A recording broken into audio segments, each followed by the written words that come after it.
একটা নতুন blog. Good morning. আজকে হচ্ছে সোমবার আর এখন বাজে 10:30। তো আমার সমস্ত কাজ হয়ে গেছে, এখন আমি চান টান করে তোমাদের সামনে চলে এসেছি। তো এরপরে আমি একটু টিভি দেখবো আর একটু গল্প করবো, আর দুপুরের খাবার খেয়ে বিকেলে তোমাদের সঙ্গে ফিরে আসবো। তো চলো। আমের আচার বানাতে লাগবে। প্রথমে আমগুলোকে সেদ্ধ করে নিয়েছিলাম, তারপর ভাজা মশলা দিয়েছিলাম, তারপর একটা লঙ্কাটাকে আমি পুড়িয়ে নিয়েছিলাম। তো তারপর দিয়েছি হচ্ছে পরিমাণ মতো চিনি, পরিমাণ মতো নুন,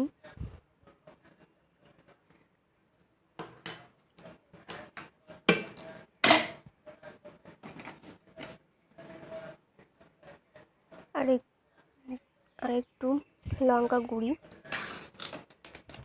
তারপর মিক্সিতে ভালো করে মাটা হয়ে গেলে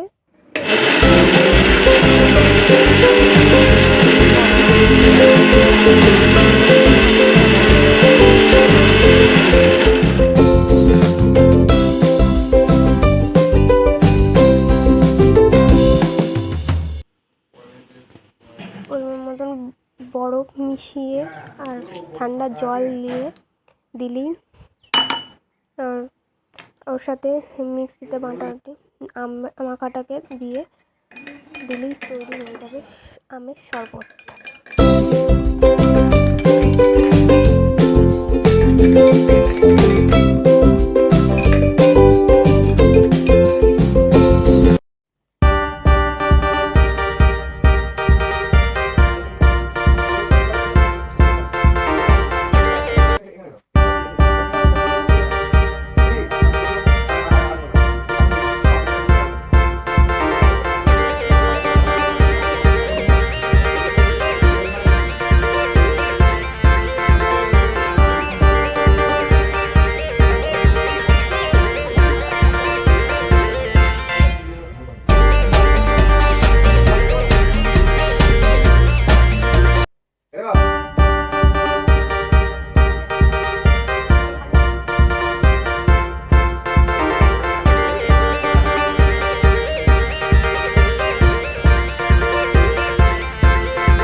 বসেছিলাম, খুব সুন্দর হাওয়া দিচ্ছিল, তাই ছাদে গিয়েছিলাম। তো তোমাদের সঙ্গে অনেকক্ষণ পরই আসছি। আমার মা ফোন করেছিল, একটু গল্প করছিলাম, তো সেই জন্য এখন আর ভিডিও করিনি। তো চলো আজকে ব্লগটা এখানে শেষ করি। আবার দেখা হচ্ছে কালকে নতুন ব্লগ নিয়ে। ততক্ষণ তোমরা সুস্থ থাকো, ভালো থাকো। Tata, bye, good night.